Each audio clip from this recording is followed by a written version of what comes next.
rabbil alamin. Wassalatu wassalamu ala ashrafil anbiya'i wal mursalin sayyidina wa maulana Muhammadinil amin wa ala alihi wa sahbihi wat tabi'in wa man tabi'ahum bi ihsanin ila yaumiddin, amma ba'd. Qala al-imam hujjatul islam Abu Hamid Muhammad bin Muhammad al-Ghazali rahimahullah wa nafa'ana bi ulumih. Ali bin Abi Thalib radhiyallahu anhu wa karramallahu wajhah, apabila datang waktu salat maka ia guncang dan wajahnya berubah warnanya. Maka ditanyakan kepadanya, "Hai Amirul Mukminin, ada apa engkau?" Maka ia menjawab, "Datanglah waktu amanah yang ditawarkan oleh Allah kepada langit dan bumi dan gunung. Lalu langit, bumi dan gunung itu enggan untuk menanggungnya dan khawatir akan mengkhianatinya, dan saya menanggungnya." Jadi sembahyang merupakan satu amanah yang dibebankan Allah kepada manusia, dan manusia wajib menunaikan amanah itu dengan sebaik-baiknya. Sembahyang apabila tidak beres rukun, syarat dan adabnya, bisa membawa celaka kepada orang yang melaksanakan sembahyang itu. Karena itu adalah amanah.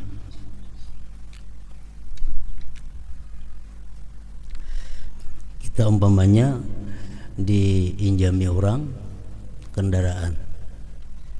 Nah, kita mengembalikan kendaraan itu tentu dengan baik, dengan bersih, dengan sempurna, supaya orang yang memberikan pinjaman kendaraan itu senang dengan kita. Tapi bila kendaraan itu kita kembalikan dalam keadaan rusak, dalam keadaan mogok, dalam keadaan kotor, tentu orang yang meminjami itu kada senang menerima pengembalian itu. Nah, demikianlah sembahyang. Sembahyang itu adalah amanah, yang mesti ditunaikan dengan sebaik-baiknya. Dan diriwayatkan dari Ali ibn al-Husain, Ali Zainal Abidin, cucu Sayyidina Ali bin Abi Thalib, bahwasanya apabila ia berwudu maka rupanya menjadi pucat. Lalu keluarganya bertanya kepadanya, "Apakah sesuatu yang menimpamu ketika berwudu?" Bila berwudu pucat, kenapa? Ujar nangkula ka itu. Nah, maka ia menjawab, "Tahukah kalian di hadapan siapakah saya mau berdiri?" Artinya, tahukah kalian aku ini bakal menghadapi siapa? Aku bakal menghadapi Allah Subhanahu wa ta'ala.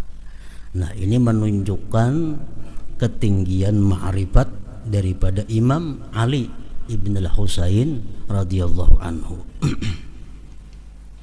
Karena para ulama sufi mengatakan, "Man arafallah habahu." Barang siapa ma'rifat kepada Allah, maka dia akan takut kepada Allah Ta'ala itu. Orang yang ma'rifat kepada Allah pasti akan takut kepada Allah. Semakin tinggi ma'rifatnya kepada Allah, semakin takut kepada Allah. Makin tinggi ilmu ma'rifatnya, makin tinggi lagi takutnya kepada Allah.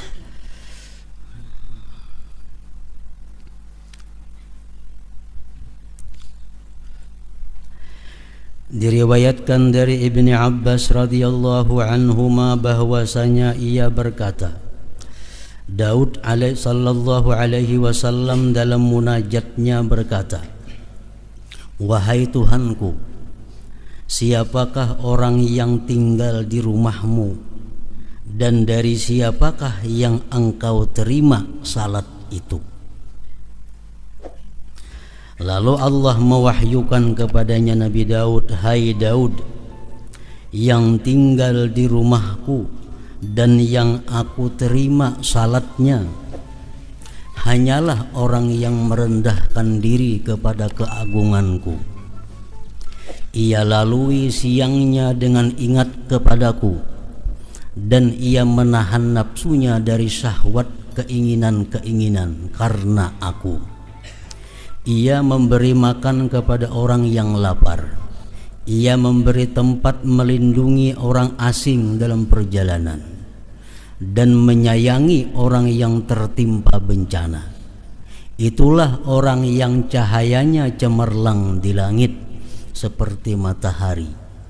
Jika ia berdoa kepadaku, maka aku perkenankan, dan jika ia memohon kepadaku, maka aku memberinya.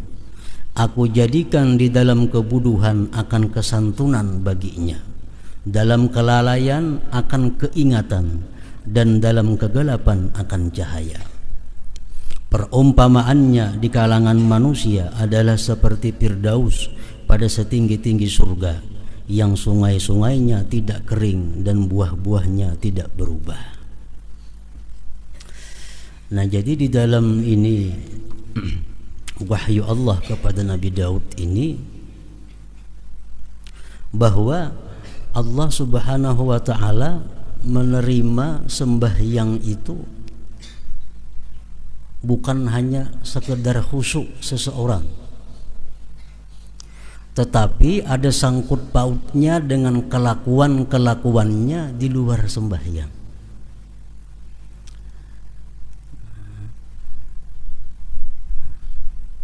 Disimpulkan di situ bahwa Allah menerima sembahyang seseorang apabila orang tersebut punya akhlak. Pertama, tawadhu. Orang yang bersifat sombong itu sembahyangnya ditolak oleh Allah Subhanahu wa ta'ala. Orang yang bersifat sombong, kalau inya kada bertobat sebelum sembahyang, sembahyangnya ditolak oleh Allah. Yang kedua, banyak berzikir kepada Allah. Allah menerima sembahyang orang yang di luar sembahyangnya itu banyak zikir. Sebabnya apa? Dengan banyak zikir di luar sembahyang itu memudahkan dia untuk khusyuk kepada Allah. Karena sembahyang ini laksana sakaratul maut. Sembahyang itu laksana sakaratul maut. Sakaratul maut itu manusia hanya mengingat sesuatu yang sering diingatnya waktu dia sehat. Nah, sama sembahyang, dalam sembahyang itu dia akan ingat sesuatu yang sering dia ingat di luar sembahyang. Kalau di luar sembahyang inya banyak zikrullah, dalam sembahyangnya dia akan dapat khusyuk. Kalau di luar sembahyangnya dia banyak ingat hal-hal yang bersifat duniawi, dalam sembahyangnya pun dia akan ingat hal-hal yang bersifat dunia. Nah, jadi Allah menerima sembahyang orang yang banyak zikir kepadanya. Artinya orang yang banyak zikir kepada Allah, kalau dia sembahyang, sembahyangnya jadi khusyuk. Maka itu sakaratul maut. Waktu kita menghadapi sakaratul maut itu apa yang kita ingat? Apa yang biasa kita ingat waktu sigar, waktu hidup? Kita keingatan kebun, keingatan ternak, keingatan tanaman kita, perumahan kita. Nah, waktu sakaratul maut kita kada kau mengingat Allah, yang kita ingat perumahan, kebun. Karena sakaratul maut itu adalah cermin daripada apa yang telah lalu dalam kehidupan kita. Nah, sama sembahyang macam itu juga.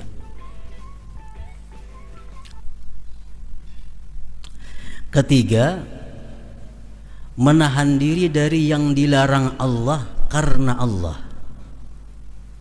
Allah menerima sembahyang orang yang mampu menahan diri dari yang dilarang Allah karena Allah. Kalau orang menggibah umpamanya, tuntung menggibah sembahyang, sembahyangnya kada diterima Allah. kecuali dia tobat dahulu sebelum sembahyang. Nah, orang berdusta sembahyangnya ditolak oleh Allah kalau dia belum tobat daripada dustanya. Orang mencuri sembahyang itu kada diterima Allah sembahyangnya sebelum dia tobat daripada mencurinya. Allah hanya menerima sembahyang orang-orang yang mampu menahan diri dari yang dilarang Allah karena Allah.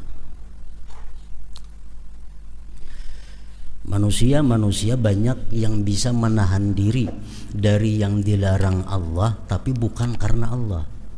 Nah, ini kada masuk. Amun aku melakukan maksiat ini, mun aku melakukan ini, aku bisa dipecat orang. Nah, ini kada karena Allah. Namun aku melakukan ini, aku akan jatuh martabatku di sisi manusia. Itu bukan karena Allah. Yang dimaksud ini adalah Allah menerima sembahyangnya orang yang mampu menahan diri dari yang dilarang Allah karena Allah. Yang keempat, Allah menerima sembahyangnya orang-orang yang suka membantu fakir miskin.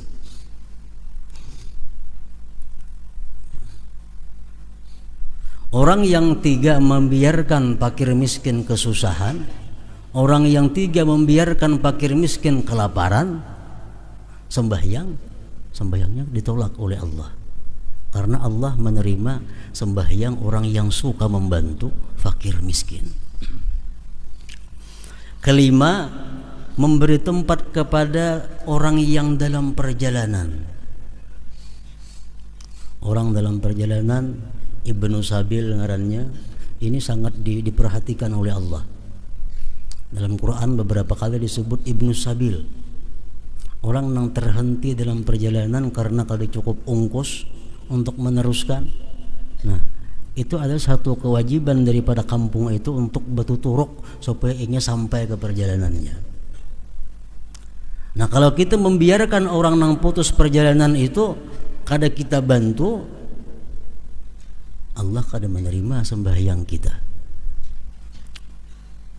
Yang keenam, orang yang mengasihi atau membantu orang yang kena musibah. Jadi sembahyang kita diterima oleh Allah apabila kita di luar sembahyang berakhlak, berkelakuan 6 perkara tadi.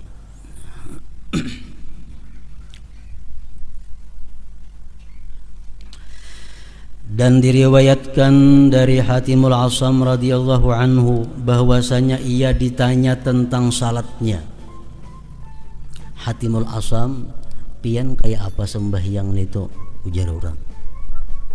Pian kayak apa sembahyang? Lalu ia menjawab, apabila tiba waktu salat maka saya menyempurnakan waktu dan saya mendatangi tempat yang saya ingini untuk salat padanya. Saya duduk padanya sehingga anggota-anggota badanku terhimpun. Kemudian saya berdiri untuk salat. Saya jadikan Ka'bah itu di antara alisku.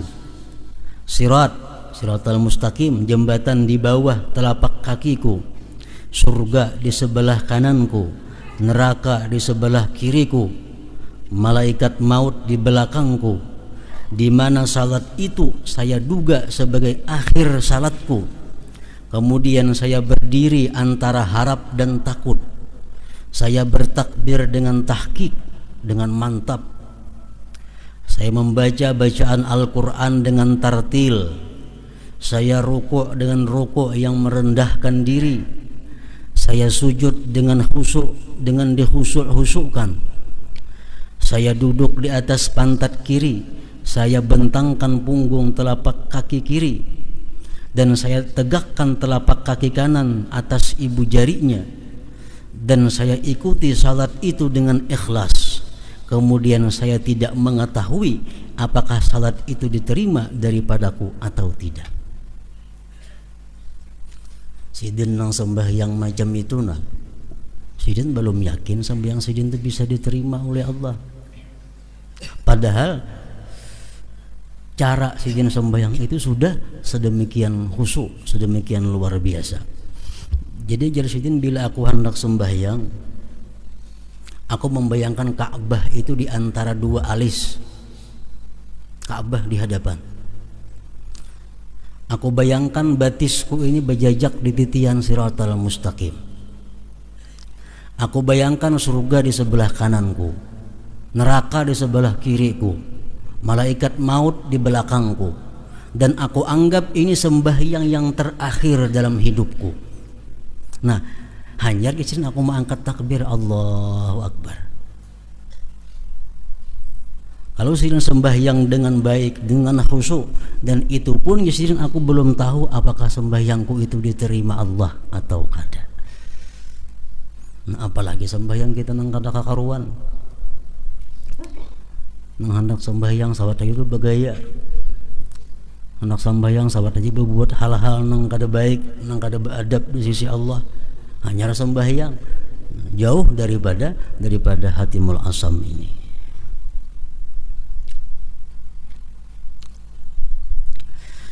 Ibnu Abbas radhiyallahu anhu berkata, 2 rakaat yang sederhana di dalam tafakkur difikirkan adalah lebih baik daripada mendirikan ibadah 1 malam sedangkan hatinya lupa. Sembahyang 2 rakaat kada terlalu panjang, cuma khusyuk, lebih baik daripada beribadah semalaman namun hatinya lupa. Nah, jadi hatimul asam tadi mengajarkan kepada kita kayak apa caranya supaya kita sembahyang itu bisa bujur-bujur ta'zim, mengagungkan Allah. Jadi kita bayangkan sembahyang itu Ka'bah di hadapan kita, ini malaikatul maut di belakang kita, dan ini sembahyang yang terakhir. Imbah ini aku belum tentu kawa sembahyang lagi. Batisku berada di titian Siratal Mustaqim, di atas salah-salah gugur ke neraka. Nah, kalau sembahyang kita bisa lurus.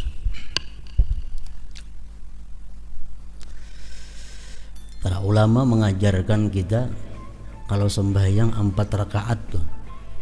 Sembahyang 4 rakaat supaya kita jangan mau kada ingat 3 kah 4 kah ini rakaatnya. Di waktu rakaat pertama kita membayangkan kita berada di Mekah. Rakaat pertama. Rakaat kedua kita membayangkan sudah berada di Baitul Maqdis. Rakaat yang ketiga kita membayangkan berada di langit pertama. Di rakaat yang keempat kita membayangkan berada di Sidratul Muntaha. Nah, jadi sembahyang kada mau kada ingat 2 kah 3 kah nih. Nah, jadi begitu kita Allahu Akbar, kita merasa menghadap Ka'bah, kita merasa berada di Mekah. Itu rakaat pertama. Kita berdiri rakaat kedua kita berada di Baitul Maqdis. Rakaat ketiga kita berada di langit pertama. Rakaat keempat kita berada di Sidratul Muntaha.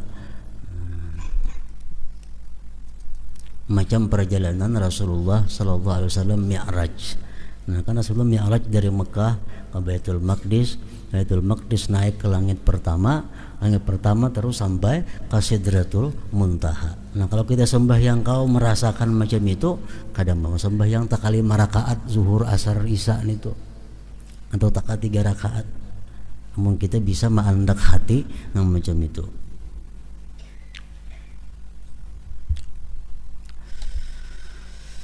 Keutamaan masjid dan tempat salat.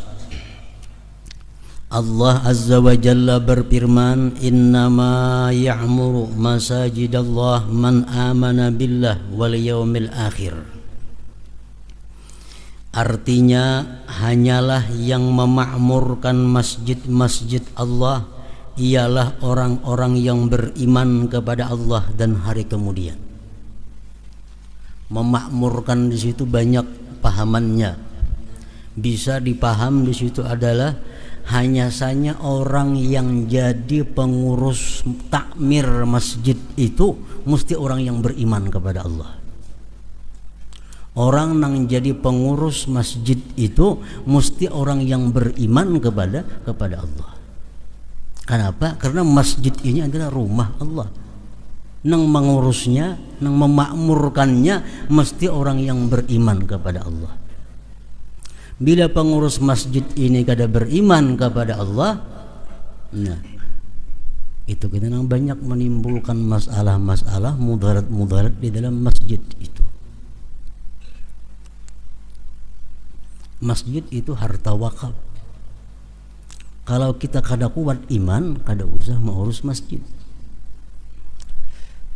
Kipas angin masjid, kipas angin wakaf. Tikar masjid, tikar wakaf. Apalagi make masjid, make wakaf. Itu kada kawa diinjamakan. Kada kawa diinjamakan. Apa misalnya kena ada para rumah lawan masjid nak baaruhan minjam tikar jaga masjid. Nah panitia masjid harus tegas, itu kada boleh diinjamakan yang wakaf. Nah, kalau kada beriman kepada Allah, kada kawa ini pengurus masjid.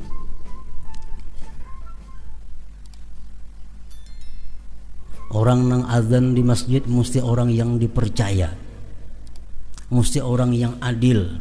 Kenapa? Karena azan di masjid ini menentukan waktu. Kalau orangnya ini kada bersifat adil, kada bersifat jujur, ini kayaknya azan bebarang aja. Tak dengar orang bang juga.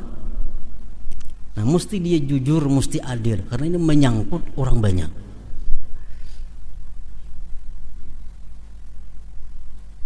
Menyeleksi imam, tugas takmir masjid ini patutkah ini jadi imam, kadakah? Kalau kada patut ganti, membahayakan makmum. Kalau ini jadi imam banyak orang kada katuju, ganti. Kalau boleh mengganti, ampih jadi takmir masjid, ampih. Khatib ini katuju kah orang kada kah? Khatib ini cucuk kah lawan aturan agamanya mahutbah atau kada kah? Khutbah sering panjangan, punya kisah-kisah nang kada sangkut pautnya lawan agama, ganti khatibnya, jangan lagi dipakai. Itu tugas takmir masjid. Nah, jadi kada gampang orang pengurus masjid itu. Innama ya'muru masajidallah man amana billah wal yaumil akhir.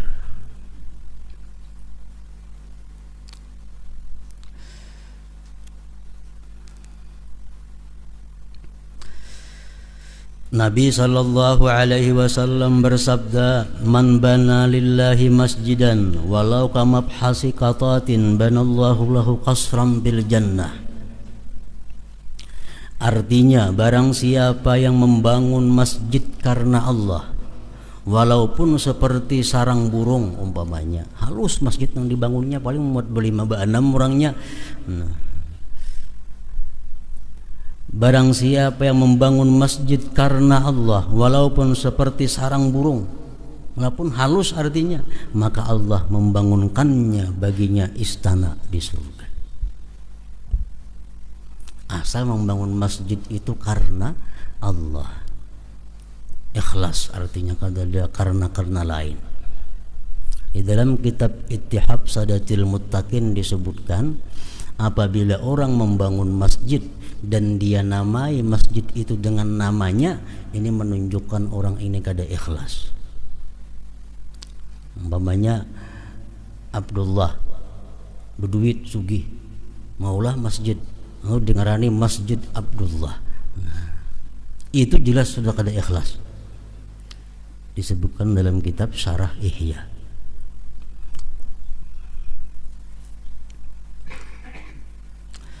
Dan Nabi sallallahu alaihi wasallam bersabda, "Man alifal masjida alifahullah ta'ala." Artinya, barang siapa yang mencintai masjid, maka Allah Ta'ala mencintainya. Dan Nabi sallallahu alaihi wasallam bersabda, "Idza dakhala ahadukumul masjida falyarka' rak'ataini qabla ay yajlisa." Artinya, apabila salah seorang di antara kalian masuk ke masjid, maka hendaklah ia salat 2 rakaat sebelum ia duduk, kecuali Masjidil Haram. Nah, kalau Masjidil Haram kita masuk ke sana langsung tawaf karena itu merupakan penghormatan Masjidil Haram. Kalau kita masuk ke Masjidil Haram, kada tahiyatul masjid nang kita gawi, tapi tawaf. Nah, kalau kita kada tawaf, hanyar ayuh tahiyatul masjid.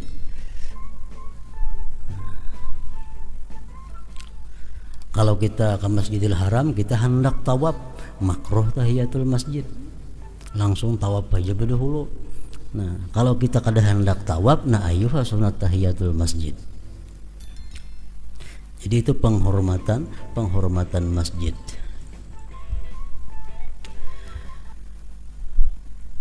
Sunat tahiyatul masjid itu ada beberapa hukumnya. Hukum yang pertama adalah hukum dasarnya sunat. Tahiyatul masjid itu menurut mazhab kita Imam Syafi'i hukumnya sunat. Kalau kita masuk masjid lalu kita kada manggawi sunat tahiyatul masjid itu, hendaklah diganti lawan bacaan subhanallah walhamdulillah wala ilaha illallah wallahu akbar wala haula wala quwata illa billahil aliyyil azim, sekali atau 4 kali. Kita masuk masjid tapi kita kada hendak sembahyang tahiyatul masjid, nah itu gantiannya. Sama halnya kita membaca ayat sajadah. Dalam Quran kan ada ayat-ayat yang menyuruh kita sujud. Lalu kita kada sujud, nah ganti lawan subhanallah walhamdulillah wala ilaha illallah wallahu akbar wala haula wala quwata illa billahil aliyyil azim. Kemudian sunat tahiyatul masjid itu ada juga hukumnya wajib apabila dinazarkan. Dinazarkan, aku bernazar sembahyang tahiyatul masjid, nah jadi wajib itu. Ada juga tahiyatul masjid itu hukumnya makruh apabila sudah didirikan orang jamaah. Nah kita datang ke masjid orang kamat, kada boleh kita sembahyang tahiyatul masjid, langsung sembahyang 4 berjamaah. Kalau kita karasi sembahyang tahiyatul masjid, hukumnya makruh. Tahiyatul masjid ada juga hukumnya haram apabila sempit waktu. Nah, kita masuk ke masjid, kalau aku tahiyatul masjid ini keluar waktu sembahyang sudah. Nah, jadi kada boleh langsung sembahyang digawi. Jangan tahiyatul masjid. Maka itu juga haram sembahyang tahiyatul masjid ini apabila kita mempunyai ada qadaan nang kada diuzurkan. Kita haram tahiyatul masjid. Contohnya sembahyang waktu zuhur. Waktu zuhur ini kita sibuk. Sibuk nang apakah? Sehingga habis waktu zuhur belum lagi sembahyang zuhur.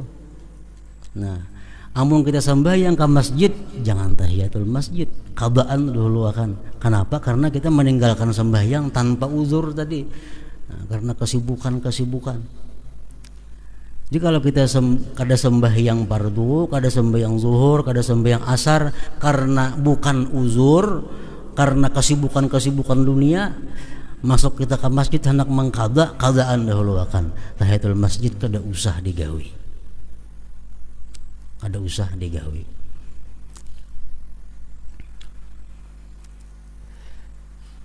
Nah, jadi tahiyatul masjid hukumnya ada sunat, ada wajib, ada makruh, ada haram. Dan Nabi sallallahu alaihi wasallam bersabda, la salata li jaril masjid illa bil masjid. Artinya tidak ada salat bagi tetangga masjid kecuali di masjid. Ini hadis umum dan memberikan pemahaman bermacam-macam. Tidak ada sembahyang bagi tetangga masjid kecuali di masjid. Maksudnya adalah sembahyang fardu. Orang yang bertetangga dengan masjid itu kalau sembahyang fardu mesti di masjid berjamaah. Amunnya di rumah bang kada berjamaah. Ulama berlain-lain pendapat. Ada mengatakan La salata tadi bacaannya, tidak ada salat berarti kada sah. Orang nang bertetangga lawan masjid, inya kada turun ke masjid sembahyang berjamaah, sembahyang di rumah aja kada sah. Ada pendapat demikian. Ada yang mengatakan kada sempurna. Kalau kita sembahyang di rumah padahal kita berjiran dengan masjid, sembahyang kita kada sempurna. Jiran itu 40 Nengaran jiran masjidnya 40 ke kanan, 40 ke kiri, 40 ke muka, 40 buah rumah ke belakang. Tetangga masjid ngarannya.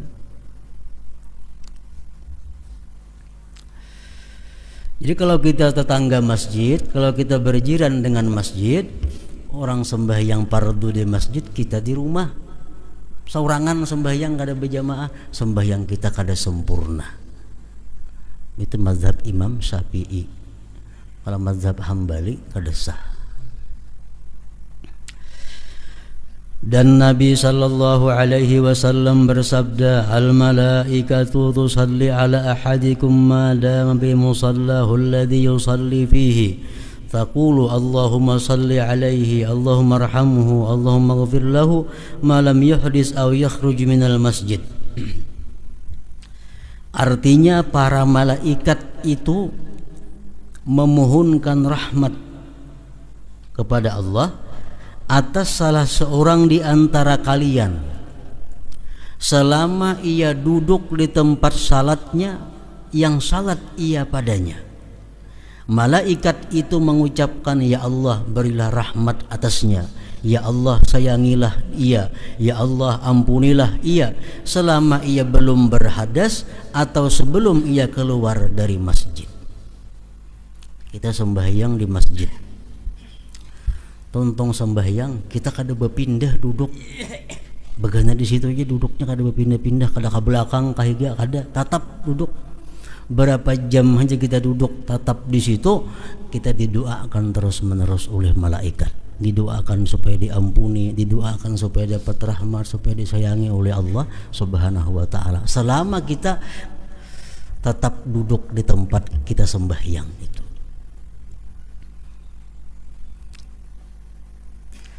Dan Nabi sallallahu alaihi wasallam bersabda, ya'ti fi akhir zaman nasun min ummati ya'tuna al-masajida bayaq'uduna fiha hilakan bacaannya lah, hilaqa zikruhumud dunya wa hubbud dunya la tujalisuhum falaysa lillahi bihim hajah. Di akhir zaman akan datang orang-orang dari umatku datang ke masjid-masjid. Mereka duduk padanya dengan berlingkaran-lingkaran. Zikir mereka adalah dunia dan cinta dunia. Artinya duduk di masjid tapi nang dipandirakan pandiran dunia. Duduk di masjid nang dipandirakan pandiran kisah-kisah dunia. Kisah politik kah, kisah ekonomi kah, atau kisah nang olahraga kah. Janganlah kamu duduk dengan mereka, karena Allah tidak mempunyai hajat terhadap mereka itu. Palatar masjid kita masuk masjid, dudukan di palatar masjid bepandiran. Nah, pandir nang kada ada hubungnya dengan agama. Dan Nabi sallallahu alaihi wasallam bersabda, qala Allah azza wa jalla fi ba'dil kutub, inna buyuti fi ardil masajidu wa inna zuwari fiha ummaruha fatuba li 'abdin tatahhara fi baitihi summa zarani fi baiti fa haqqun 'alal mazur ay yukrima zairahu. Artinya Allah azza wa jalla berfirman di dalam kitabnya, sesungguhnya rumahku di bumi adalah masjid-masjid, dan sesungguhnya para pengunjungku, para tamuku adalah orang-orang yang memakmurkan masjid-masjid.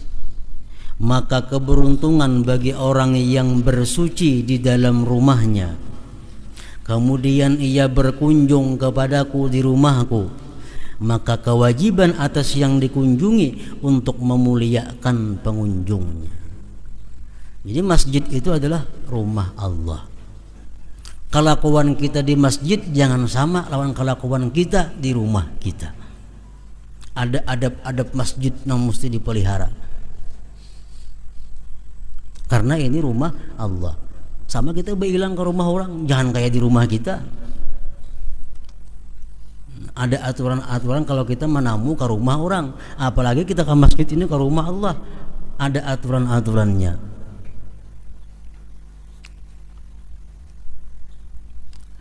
Dan Nabi sallallahu alaihi wasallam bersabda, "Idza ra'aitumur rajula ya'tadul masjida fashhadu lahu bil iman." Apabila kamu melihat seseorang laki-laki yang biasa ke masjid, maka bersaksilah untuknya dengan iman. Kita ada melihat orang zuhur ke masjid, asar ke masjid, maghrib ke masjid, hari-hari macam itu gawian orang nih. Nah, kita boleh bersaksi bahwa orang itu adalah orang yang beriman. Nah, boleh kita bersaksi itu orang-orang yang beriman. Namun orang ini selalu sembahyang berjamaah di masjid. Sa'id ibn al-Musayyab berkata, barang siapa duduk di masjid maka ia hanya duduk-duduk dengan Tuhannya. Dan hendak bahunjur menghadap kiblat di masjid jangan.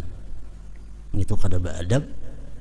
Bahunjur di masjid menghadap kiblat karena itu masjid rumah Allah.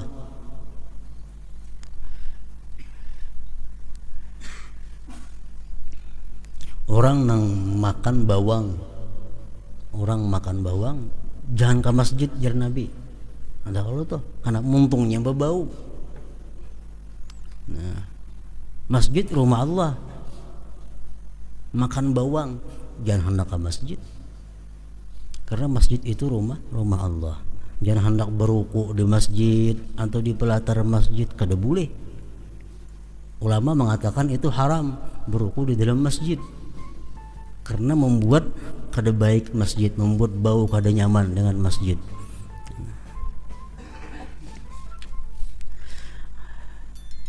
Barang siapa duduk di masjid maka ia hanya duduk-duduk dengan Tuhannya, maka kewajibannya tidaklah ia berkata kecuali kebaikan. Nah, amun di masjid hendaklah berkata-kata yang diridai Allah. Dan diriwayatkan dalam athar atau hadis, al-haditsu fil masjid ya'kulul hasanat kama ta'kulul bahaimul hasis. Artinya berbicara di masjid itu memakan kebaikan, memakan amal ibadah kita, sebagaimana binatang-binatang ternak itu memakan rumput. Kita di masjid berkata-kata dunia, kita di masjid bertawaan, belawak-lawakan, kita di masjid berdusta, kita di masjid macam-macam. Nah, itu merusak amal ibadah yang sudah ada, menghabiskan amal ibadah yang ada, seperti menghabiskannya binatang terhadap rumput-rumput itu.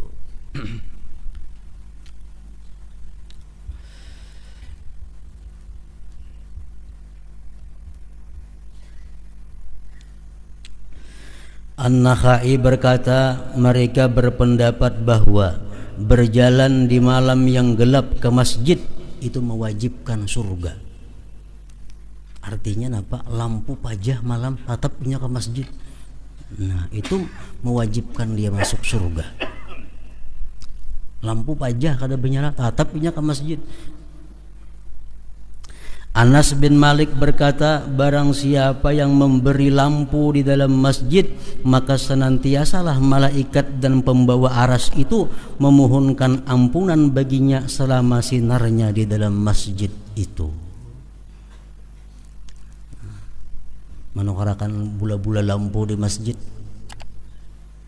selama lampu itu masih menyala, nah maka orang ini dimintakan ampun terus oleh malaikat. Makin awit nyalanya lampunya, makin lawas ia mendapat doa dari malaikat supaya diampuni oleh Allah Subhanahu wa taala. Di masjid tapi lampunya lain, itu menara nang habang hijau tuh ada masuk nih tuh.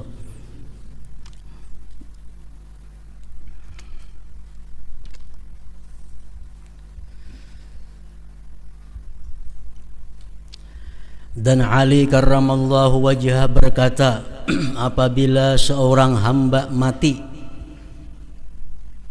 maka menangislah tempat salatnya dari bumi dan tempat naik amalnya dari langit. Kita kebiasaan sembahyang, kita duduk sembahyang baca Quran di situ, kita mati tempat itu menangis karena kada ada lagi orang yang menyembahyanginya, yang menempati kebaikannya.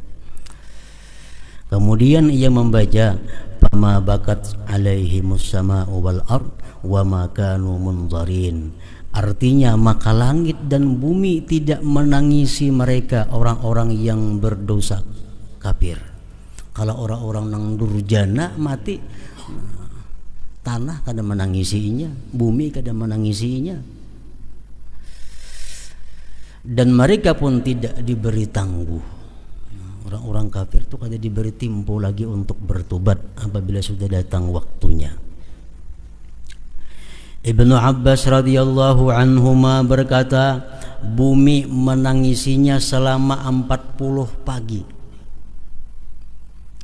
Ini kita misal di rumah. Di rumah adalah tempat penyembahyangan. Kita sembahyang itu di situ di rumah biasanya. Nang mana ada berisi tempat penyembahyangan. Sembahyang sunat kita di situ, sembahyang tahajud di situ, di tempat itu nah. Nah, kita mati, tempat penyembelihan kita ini menangisi kita selama 40 hari. Selama 40 hari. Atta al-Khurasani berkata, tidak ada satu hamba pun yang sujud karena Allah di suatu tanah kecuali tanah itu bersaksi baginya pada hari kiamat. Makanya di masjid jangan tatap duduk. Di situ bang sembahyang seumuran duduknya. Nah, beralih-alih. Hari ini di sini, esok ini di situ, sembahyang ini pun di sebelah sini. Supaya apa? Banyak saksi di akhirat bahwa kita berbuat kebaikan.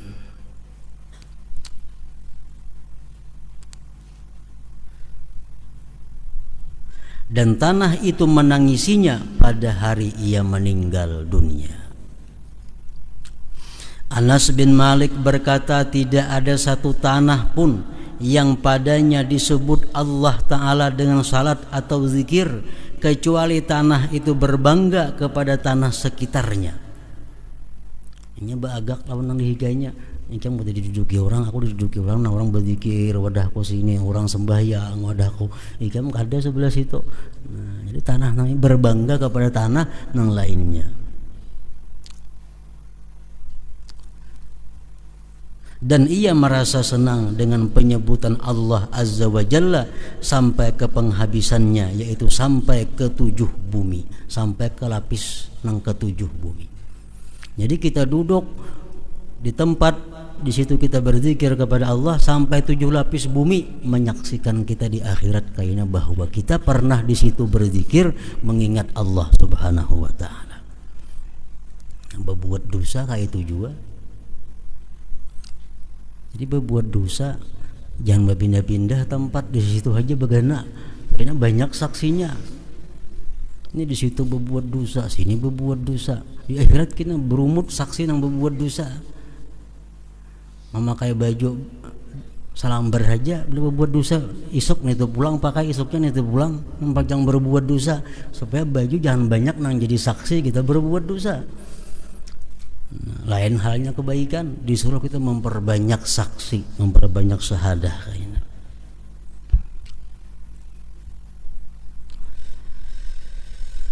Dan tidak ada satu hamba pun yang salat melainkan bumi atau tanah itu berhias baginya. Berhias, cuma kita ban aja kada melihat.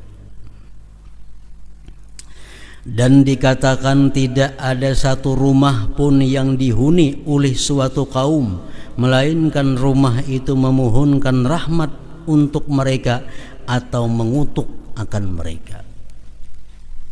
Jadi rumah itu bisa mengutuk lawan kita, bisa rumah itu memohonkan rahmat kepada Allah. Kalau kita berbuat dosa dalam rumah, rumah itu memohon kepada Allah, kutuk orang nang di atasku ini bagana.